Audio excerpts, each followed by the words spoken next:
Praise the Lord.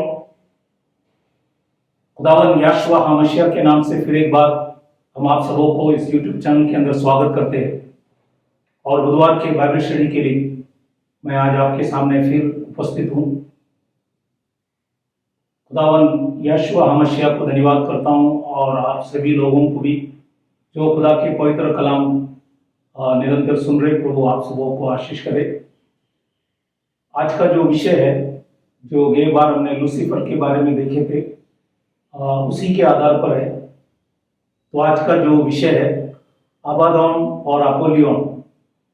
अबादोन या अपोलियोन जो प्रकाशित वाक्य 9:11 में लिखा है, और इसमें 3 छोटा सा विषय होगा। पहला हम अर्थ और विवरण देखेंगे, उसके बाद तिडिया जो है उसी के विषय में देखेंगे, और तीसरा है लूसीफर का निवास, उसी के बारे में हम देखेंगे। तो ये 3 छोटा विषय है। तो इसी के विषय में आज हम कई बातों को खुदा के पवित्र कलाम से हम देखेंगे, ताकि प्रभु आप सबों को उस वचन के द्वारा समझ ज्ञान बुद्धि दे।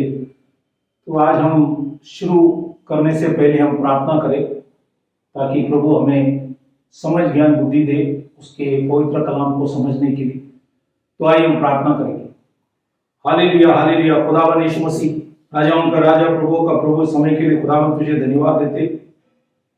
फिर एक बार प्रभु आपने हमें मौका दिया, अवसर दिया इस वचन को प्रचार करने के लिए।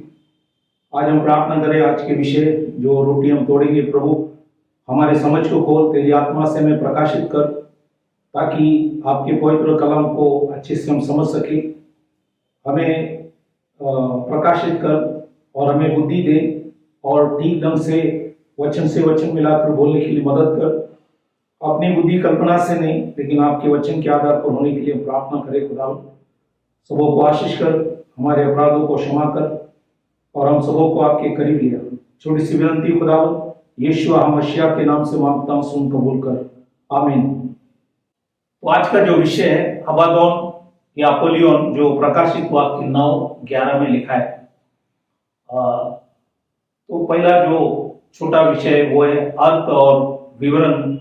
हम खुदा के पवित्र कलाम से देखेंगे। इब्रानी में अबादोन और यूनानी में अपोलियोन का अर्थ है विध्वंसक या नष्ट करने वाले, या नाश करने वाले, या विनाशक। इंग्लिश में है डिस्ट्रॉयर।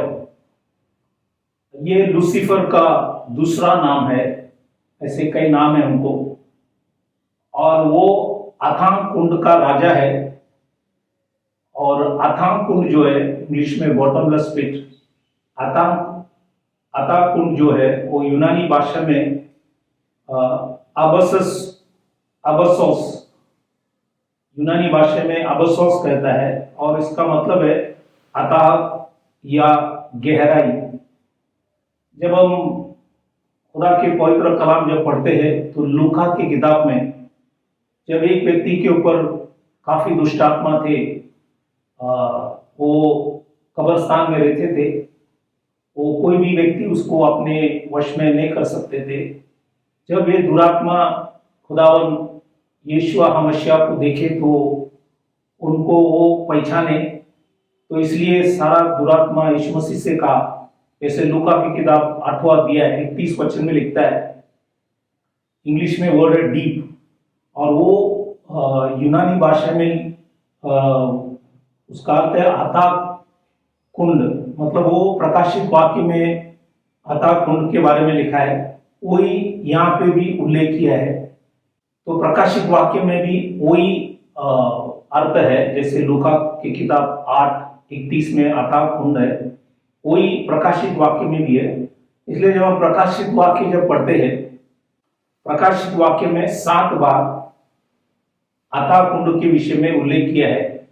पहला है प्रकाशित वाक्य 9:1, दूसरा है प्रकाशित वाक्य 9:2, तीसरा है प्रकाशित वाक्य 9:11, चौथा है प्रकाशित वाक्य 11:7, पांचवा है प्रकाशित वाक्य 17:8 वचन, छठवां बार है प्रकाशित वाक्य 20:1 और 7वां बार है प्रकाशित वाक्य 20:3। तो ये 7 बार ये अथाह कुंड के विषय में लिखा है और उसका राजा जो है वो लूसीफर या ये अबादोन या अपोलियन ये वचन में लिखा गया है। तो हमने कई अर्थ और विवरण को हमने यहाँ पे देखा गया। अभी हम दूसरा विषय में हम प्रवेश करेंगे। दूसरा है तिरियों के विषय में। इस तिरियों के विषय में कई बातों को पुराने नियम से नए नियम से शारीरिक रूप से आत्मिक रूप से ये सारी चीजों को हम वचन से देखेंगे।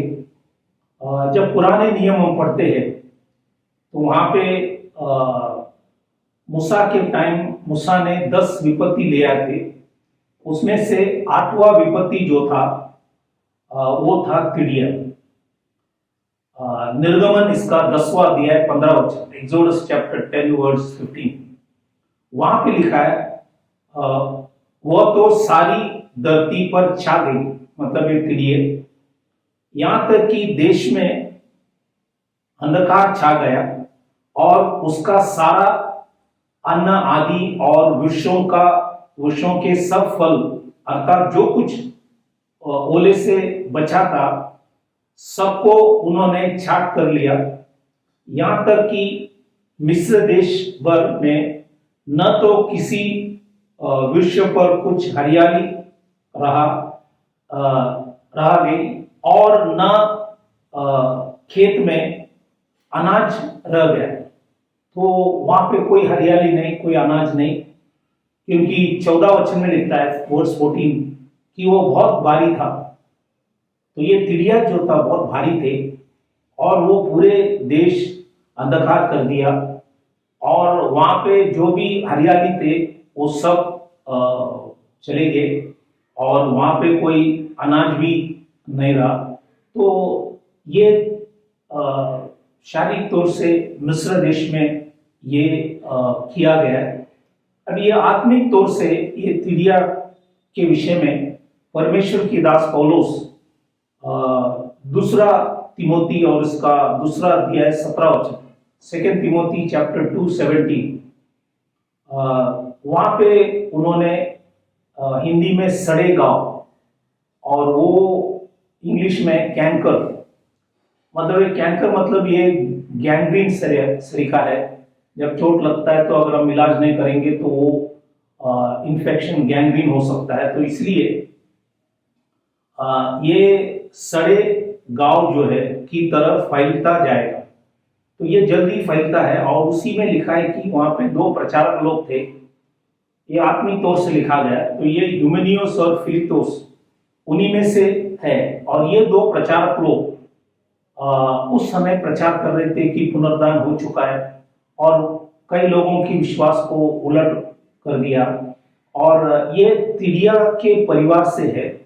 ये जो सड़े गांव जिसको इंग्लिश में कैंकर बोल रहे, जैसे हम योएल की किताब उसके पहले अध्याय में जब हम पढ़ते हैं तो वहां पे ये तिड़ियों के सारा फैमिली के विषय में लिखा गया है और 4 प्रकरण है। तो यहाँ पे आत्मिक तौर से ये है गलत शिक्षण ये ले आते और ये सड़े गांव की तरफ फैलता जाएगा। तो ये गलत शिक्षण फैलता है और ये आत्मिक तौर से देखा गया है। जैसे हमने निर्गमन में शारीरिक तौर से देखा गया, पूरे मिस्र देश अंधेरा हुआ और जितने भी हरियाली थे वो सब चले गए और कोई अन्न वहां पे नहीं थे। यहाँ पे आत्मिक तौर से मनुष्य को ये जो तिड़िए जो है उसके जो फैमिली से जो सड़े गांव जो कैंकर है वो लोगों को गलत सिखाकर सच्चाई से हटाते हैं। तो इसलिए ये पौल ने परमेश्वर के दास पौलुस तिमोथी को इस विषय में यहाँ पे बताया गया। अभी हम जब प्रकाशित वाक्य में जाते हैं, प्रकाशित वाक्य 9:2 वहां पे लिखा है उसने अथाह कुंड को खोला और कुंड में से बड़ी भट्टी का सा धुआं उठा और कुंड के धुएं से सूर्य और वायु अंधकार में हो गई। तो सूर्य और वायु जैसे पुराने नियम में पूरे मिस्र देश अंधकार हुआ। यहाँ पे लिखा है कि सूर्य और वायु अंधकार में हो गए। तो 9वां अध्याय प्रकाशित वाक्य 9:3, रेवलेशन चैप्टर 9:3, वहां पे लिखा है, उस धुएं में से पृथ्वी पर तिरियां निकली और उन्हें पृथ्वी के बिच्छुओं के सी शक्ति दी गई। तो ये तिरियों को बिच्छुओं के सरीखे शक्ति था और ये वहां पे काफी महीने लोगों को तकलीफ दे रहे थे। तो इसी के विषय में वहां पे लिखा गया। तो प्रकाशित वाक्य 9:7 से 10 वचन जब हम पढ़ेंगे, वहां पे ये उन तिरियों का आकार वो कैसे है उसी के विषय में, और ये सब शैतान है। तो ये आकार देखो कैसा है। और यहाँ पे 8 चीज विवरण किया है। पहला चीज है, लिखा है कि लड़ाई के लिए तैयार किए हुए घोड़ों जैसे थे। तो ये घोड़ों के समान है, पहला चीज। दूसरा है, सिर पर मानो सोने के मुकुट है। तो सिर पर सोने का मुकुट, ये नंबर 2। तीसरा जो उनका मुंह है वो मनुष्यों की जैसे थे। तो ये मनुष्यों का मुंह है। चौथा है, बाल स्त्रियों के बाल जैसे। पांचवा जो है, दांत जो है सिंहों के समान है। दांत जो है सिंहों के दांत के जैसे थे। छठवां चीज जो जिलम है वो लोहे का था। और सातवां चीज जो पंख है वो रथों और बहुत से घोड़ों के जो लड़ाई में दौड़ते हो उसी के समान है उनका पंख। और आठवां चीज उनका पूंछ जो है वो बिच्छुओं की सी और उनमें डंक थे। तो ये पूंछ जो था बिच्छुओं के समान थे। तो ये है ये तिरियों की जो आकार, और ये प्रकाशित वाक्य में उल्लेख किया है। और ये शैतान का एक आकार है। और ये आप इसको ड्राइंग भी अगर बनाएंगे तो देखकर आप डर जाएंगे। तो ये आकार जो है और ये इसी समान कार्य करते हैं, और इसीलिए ये तिरियों के विषय में यहाँ पे मैंने विस्तार से आपको बताया है। तो हमने अभी तिरियों के आकार के विषय में देखा। अब हम तीसरा विषय जो है वो है लूसीफर का निवास, अबादोन या अपोलियन की जो निवास है उसी के बारे में कई वचनों को हम देखेंगे। पुराने नियम में आइजिया नबी 14वां अध्याय 15 वचन, आइजिया चैप्टर 14 वर्स 15, वहां पे लिखा है, परंतु तू अधोलोक में उस गड्ढे की ताह तक उतारा जाएगा। तो ये खुदा ने लिखा गया इस नबी के द्वारा कि उसे अधोलोक के जो ताह तक उतरा जाएगा। ये आइजिया ने भी लिखता है। और नए करार में जब लूका की किताब में जब हम आते हैं 8वां अध्याय 30वां वचन, लूक चैप्टर 8:31, ये मैंने जैसे पहले कहा है कि एक व्यक्ति था जिसके ऊपर काफी दुरात्मा थे और वो घर में रहते रहते वो मशान भूमि में उसका निवास स्थान था। कोई भी व्यक्ति उसको अपने वश में कर नहीं पाए और वो कभी हाथ काटते और उनका ताकत इतना था कि वो कोई उसको वश में कर नहीं पाए।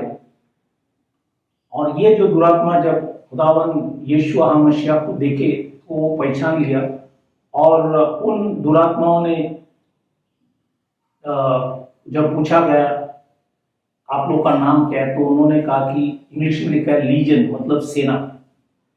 तो यहाँ पे 8वां अध्याय 31 वचन, लूक 8:31, यहाँ पे लिखा है, उन्होंने उससे विनती की, यीशु मसीह से विनती की कि हमें, मतलब वो जो सेना है, अथाह कुंड में जाने की आज्ञा न दे। तो ये सेना जो है उन्होंने कहा हमको अथाह कुंड में भेजो मत, क्योंकि ये लोग वहां से आए। तो मैंने पहले बताई जो तिरिया है वहां से आए। तो ये जो सेना है इंग्लिश में जो है लीजन, ये है रोमन रेजिमेंट कहता है। रोमन रेजिमेंट में 6100 पैदल सैनिक है और 726 घुड़सवार, यानी ये घोड़े के जो सवार है वो 726 है। तो कुल मिलाकर ये जो रेजिमेंट, लीजन या सेना का मतलब है 6826 है। उसमें घोड़ा है और पैदल सैनिक है। तो जैसे मैंने कहा, तो ये है एक रेजिमेंट। लेकिन यहाँ पे इस व्यक्ति के ऊपर 2000 दुरात्मा थी, और वो जब निकल गए तो वो सुरों के अंदर आए। तो ये जो सेना है वो खुदावन यीशु मसीह से कहता है हमें अथाह कुंड में जाने की आज्ञा न दे, क्योंकि ये वहां से आए थे। अब और भी कुछ वचन हम देखेंगे, जैसे यूहान के सुवर्तमान 13वां अध्याय 27 वचन, जॉन चैप्टर 13:27। यहाँ पे लिखा है कि जब यीशु मसीह सभी शिष्यों को बुलाकर जब रोटी तोड़ रहे थे, तब वहां पे लिखा है कि टुकड़ा लेते ही शैतान उसमें समा गया। उसमें मतलब 26 में लिखता है 26, वो सिमियोन इस्करियोत के पुत्र यहूदा, तो यूदा इस्करियोत के बारे में लिखा है। और इनके विषय में ये जब वहां पे बैठे थे तो शैतान उसमें समा गया। तो शैतान बाहर से उनके अंदर आए, और वो जो शैतान से पीड़ित था वो प्रकाशित वाक्य 1:25 में जब हम पढ़ते हैं, एक्ट चैप्टर 1:25, वहां पे पतरस को समझा कि एक शिष्य कम है, इसलिए उसने 2 व्यक्ति को बुलाए, उनके लिए प्रेयर किया, लेकिन खुदा ने उस प्रार्थना को सुना नहीं। वहां पे लिखा है कि जो सेवा है उसमें भाग लेने के लिए हम किसी को चुनना चाहिए। लेकिन यहाँ पे एक विशेष वचन लिखा है प्रेरित 1:25 में, एक्ट्स 1:25, जिसे यूदा छोड़कर अपने स्थान को चला गया। तो ये अपने स्थान मतलब कौन सी स्थान? वो है अथाह कुंड, क्योंकि वहां से वो आकर उसके ऊपर समा गया, वो वहीं पे वापिस चले गए। और भी कुछ वचन हम देखेंगे, जैसे एफिसियों की किताब 6:12, एफिशियन चैप्टर 6:12। यहाँ पे परमेश्वर की दास पौलुस आत्मिक लड़ाई के विषय में लिखकर वो कहता है कि हमारी मलयुद्ध लहू और मांस से नहीं, मतलब लोगों से नहीं, लेकिन लोगों के अंदर जो शक्ति है उससे हमें लड़ना है। और ये चौथा चीज उन्होंने 6वां अध्याय 12 वचन एफिशियन चैप्टर 6:12 में लिखता है, दुष्ट की आत्मिक सेनाओं से है जो आकाश में है। जो ये दिखता हुआ आकाश जो स्काई है, वहां पे काफी आत्माएं घूमते रहता है। तो इसलिए लिखता है कि दुष्ट की आत्मिक सेनाओं से है जो आकाश में है, मतलब इसे हमें लड़ना है। तो ये प्रार्थना रूपा से ही ये सब जाति निकल सकता है, इसलिए वचन में ये लिखा गया। इसलिए जब हम और भी कुछ वचन हम देखेंगे, जब आयुब की किताब जो चैप्टर 1:7 एंड चैप्टर 2:2, आयुब की किताब 1 अध्याय 7वां वचन, 2 अध्याय 2 वचन, ये जब हम पढ़ेंगे, यहोवा परमेश्वर ने शैतान से पूछा, यहाँ पे लिखा है यहोवा ने शैतान से पूछा तू कहां से आता है। शैतान से जब पूछा गया तो उन्होंने क्या जवाब दिया? देखो, शैतान ने यहोवा को उत्तर दिया, पृथ्वी पर इधर उधर, मतलब पूर्व से पश्चिम इधर उधर घूमते फिरते और डोलते डोलते आए हैं। डोलते मतलब ऊपर नीचे, वो है उत्तर और दक्षिण। तो ये दुनिया की चारों ओर ये घूमते रहता है। और इधर लिखता है कि इधर उधर घूमते फिरते और डोलते डोलते आया है। तो ये दुनिया की चारों कोने में ये आत्मा, ये शैतान घूमते रहता है, क्योंकि वो इसलिए घूम रहा है कि किसको गिराए, किसी को फाड़े। और इसलिए एजिकियल नबी 28वां अध्याय 13 वचन में, एजिकियल चैप्टर 28:13, यहाँ पे लिखा है तू परमेश्वर के आदम नामक भारी में था। तो ये जब वो परमेश्वर के पर्वत पे थे, वहां से उनको निकला गया, तो वो आदम नामक जो भारी था उसमें भी वो आए और हव्वे को उन्होंने सत्य से उन्होंने सरकाया। इसी के विषय में भी वहां पे लिखा है। और जब हम प्रकाशित वाक्य में जब आते हैं, प्रकाशित वाक्य 2:13, यहाँ पे 2 अध्याय और 3 अध्याय 7 मंडलियां हैं। ये 7 मंडली में तीसरा जो मंडली है वो है परगमन। यहाँ पे लिखा है कि मंडली में आज देखो ये लूसीफर, शैतान, ये बाइबल के अंदर लिखा है ये मंडली के अंदर भी कार्य करते हैं, इसलिए यहाँ पे लिखा है तीसरा मंडली परगमन। वहां पे लिखा है मैं यह जानता हूं कि तू वहां रहता है जहां शैतान का सिंहासन है। तो ये इस परगमन में जो मंडली था वहां पे ये रहता था करके वचन में लिखा है। और प्रकाशित वाक्य 2:9 जब बढ़ते वहां पे दूसरी जो मंडली है वो है स्मिरना, वहां पे लिखा है शैतान की सभा, वहां पे शैतान की सभा था। और प्रकाशित वाक्य 3:9 रेवलेशन चैप्टर 3:9 वहां पे जब फिलाडेल्फिया जो मंडली है वो 6वां मंडली है, वहां पे भी लिखा है शैतान का उन सभा वालों। तो वहां पे भी ये मंडली के अंदर भी शैतान काम करते हैं, इसलिए ये मंडली में रहकर भी लोगों को गलत सिखा रहे। आज जितने भी गलत शिक्षण है जो वचन के आधार पर नहीं है, ये सब शैतान का काम है। मत्ती सुवर्तमान 13 में शैतान ने जंगली गौ बोया गया, उसी के विषय में लिखा है। इसलिए ये जो शैतान लूसीफर है ये मंडली के अंदर भी कार्य कर रहे हैं, इसलिए लिखता है कि शैतान की सभा भी है।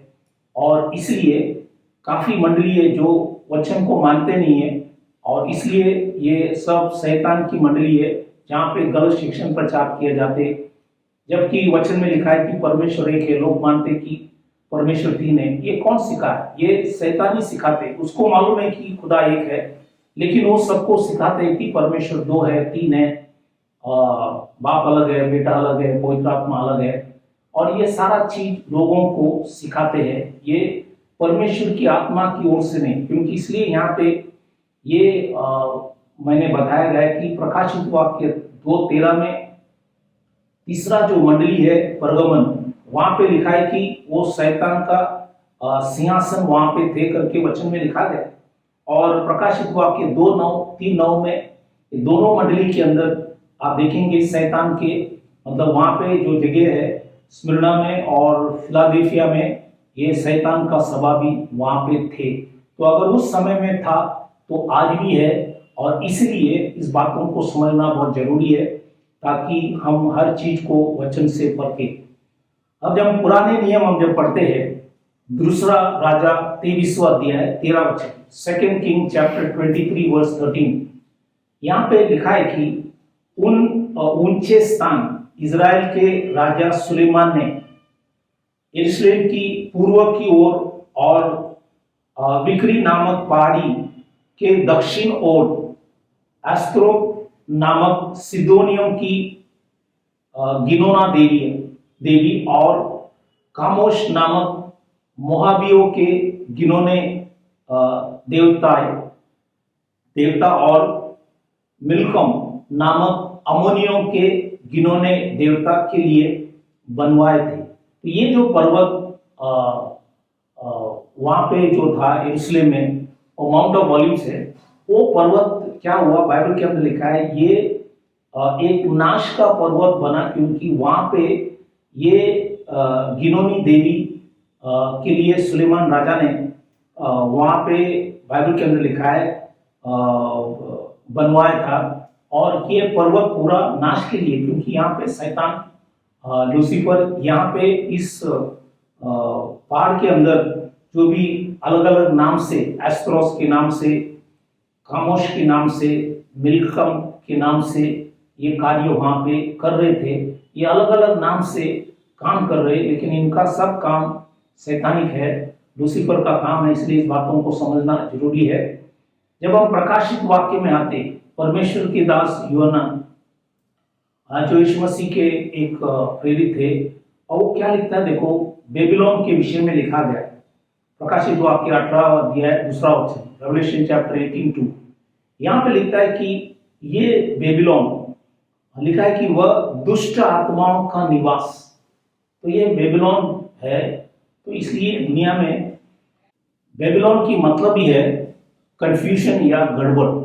तो ये बेबीलोन एक नगर है, और यहाँ से लिखा है कि ये भी वह दुष्ट आत्माओं को निवास, नंबर 1। दूसरा है हर एक अशुद्ध आत्मा का अड्डा। तो ये सब जो पर्वत, ये उधर इधर सब जो दिख रहे, ये सब ये अड्डा है, अशुद्ध आत्मा का अड्डा। और तीसरा चीज लिखा है हर एक अशुद्ध और घृणित पक्षी का अड्डा हो गया। तो ये बेबीलोन एक नगर, यहाँ पे जैसे मंडली के अंदर देखा गया, दुनिया में पर्वत के अंदर सब जब आप देखेंगे ये सब दुष्ट आत्माएं, ये दुष्ट आत्माओं का अड्डा है। इसलिए इससे हमें ख्याल करना है, क्योंकि ये इनका मदद दुनिया के लोग सब लेते हैं। जैसे तीसरा वचन जब हम पढ़ते हैं प्रकाश विभाग के 18:3, रेवलेशन चैप्टर 18:3, यहाँ पे लिखा है क्योंकि उसके व्यभिचार की भयानक मृदा के कारण सब जातियां गिर गई। तो सब जातियां जो है, व्यभिचार मतलब ये सच्चा परमेश्वर को छोड़कर अन्य चीज को जब मानते हैं, ये आत्मिक तौर से एक व्यभिचार है। तो ये जो लोग थे दुनिया में, लिखा है कि सब जातियां, जितनी भी जातियां दुनिया में हैं, ये नगर में जो बेबीलोन था, वहां की जो दुष्ट आत्माओं के निवास में जाकर उनकी पूजा करना, तो ये अशुद्ध आत्मा का अड्डा है। वहां की मदद ये सभी लोग लेते थे और पृथ्वी के राजाओं ने उसके साथ व्यभिचार किया है। तो पृथ्वी के राजा लोग भी मदद लेते हैं और पृथ्वी के व्यापारी, तो जितने भी व्यापारी लोग हैं, ये भी इन सबों की मदद लेते हैं। तो कहने का मतलब है ये व्यापारी लोगों के अंदर, राजाओं के अंदर, जातियों के अंदर ये सब आत्माएं, दुष्ट आत्माएं कार्य करते हैं। इसलिए ये लोग सब अलग जगह पे जाते हैं। लोगों को लगता है कि ये सब पुण्य स्थान है, लेकिन ये पुण्य स्थान नहीं है। ये सब वचन में जैसा लिखा है, ये दुष्ट आत्माओं का निवास, ये है अशुद्ध आत्माओं का अड्डा और अशुद्ध और घृणित पक्षी का अड्डा हो गया। तो ये दुनिया में जितने भी पर्वत है और जितने भी जगह है जहाँ पे लोग जाते हैं दर्शन के लिए या जो भी चीज के लिए, उनको ये बात फर्क करना मुश्किल होता है, क्योंकि उनको लगता है कि ये शक्ति जो है परमेश्वर का है, लेकिन ये हकीकत में ये शैतान का शक्ति है जो कार्य कर रही है। इसलिए आज ये अबोदोन और अपोलियन के विषय में विस्तार से इस बातों को लिए, ताकि ये लूसीफर का अलग अलग नाम से वो कार्य करते, अलग अलग जगह पे अलग अलग देवी देवताओं के नाम से कार्य करते। इसलिए इस बातों को पहचाना, ये तिरिया है, बहुत बड़ा झुंड है, इसलिए इस बातों को समझना बहुत जरूरी है। इसलिए इस बातों को बताया गया। इसलिए हमें सही और गलत का फर्क समझना है और वो खुदा के पवित्र कलाम से हम इसको समझ पाएंगे। इसलिए ये विषय लिया गया अबेदोन, अपोलियन, जो लूसीफर का एक दूसरा नाम है, और उसके कार्य, तिरिया जो कैसे काम करते, उसके आकार, ये सारी बातों को आज हमने देखा गया। उसके निवास स्थान देखा गया, कहाँ पे वो रहते हैं और दुनिया में कहाँ कैसे लोग। तो इसलिए दुनिया की हर जातियां, विश्व के हर जातियां और विश्व के राजाएं और विश्व के जितने भी व्यापारी लोग हैं, बड़े बड़े मर्चेंट्स हैं, धंधे वाले, सभी लोग ये सब चीज की मदद लेता है। और इसीलिए उसी के द्वारा उनको लगता है कि जो उन्नति आशीष उन्होंने पाया वो परमेश्वर से है, लेकिन वो परमेश्वर से नहीं है, वो शैतान से है। इसलिए इस बातों को समझना जरूरी है। इसलिए हम लोग इस बातों को अच्छे से समझना जरूरी है, ताकि प्रभु आप सबों को आशीष करे, आशीर्वाद करे। इसलिए ये विषय जब भी आपको समय मिलता है, विस्तार से हर वचन को आप ढूंढना, ताकि आपको सही चीज समझ में आएंगे। तो आज विदा होने से पहले हम दुआ करेंगे। आज बहुत से लोग ये शैतान से पीड़ित है, बहुत से लोग उसी के द्वारा बीमार, तकलीफ, परेशानी, संकट, मुसीबत में हैं, और हम उनके लिए दुआ प्रार्थना करेंगे। तो आइए अपने आंखों को बंद करें, सिरों को झुकाएं, प्रार्थना करें। Hallelujah, hallelujah. खुदावन यीशु मसीह, इस वचन के लिए प्रभु धन्यवाद करते, इस रोटी के लिए धन्यवाद करते, दिया हुआ वचन, समझा हुआ वचन के लिए धन्यवाद करते। सभी के विश्वासों को बढ़ा और सबों को फर्क समझने के लिए प्रभु ने बुद्धि ज्ञान समझ दे। और आज जो भी शैतान से पीड़ित है, लूसीफर से पीड़ित है, अबदोन, अपोलियन के आदि में, प्रभु उनके लिए हम प्रार्थना करें। प्रभु यीशु मसीह के नाम से प्रभु उन्हें छुड़ाना और उनके सब अपराधों को क्षमा करना, आपके लोग से धोकर उन्हें शुद्ध, पाक, पवित्र कर। और जो भी आज बीमार, तकलीफ, परेशानी, संकट, मुसीबत, अलग अलग समस्या में पड़े सबों को छुटकारा दे, सभी के ऊपर दया कर, सबों के विश्वासों को बढ़ा, सबों को तेरे मार्गों में तेरी इच्छा से चला और सबों को लॉर्ड गॉड ऑलमाइटी हिम्मत, शक्ति, सामर्थ दे, विश्वास से उन्हें चला और हर बंधन से उन्हें छुड़ा आपने हमारी विनती प्रार्थना सुना, धन्यवाद कर छोटी सी विनती खुदावन यीशु मसीह के नाम से मांगता, सुन कबूल कर, आमीन। तो फिर एक बार मैं दिल की गहराई से आप सबों को धन्यवाद करना चाहता हूं कि आप परमेश्वर के वचन सुन रहे। प्रभु आप सबों को आशीष करे, आशीर्वाद करे। ये थोड़ा डीप सब्जेक्ट है, इसलिए ये बात लूसीफर के बारे में और ये इसमें अपोल्लोन अपोलोन के बारे में लिया गया। इसको भी आप स्वयं स्टडी कर सके, अभ्यास करना, ताकि वचन को अच्छे से समझ सकेंगे, ताकि प्रभु आप सबों को आशीष करे। Thank you very much. God bless you. Praise the Lord.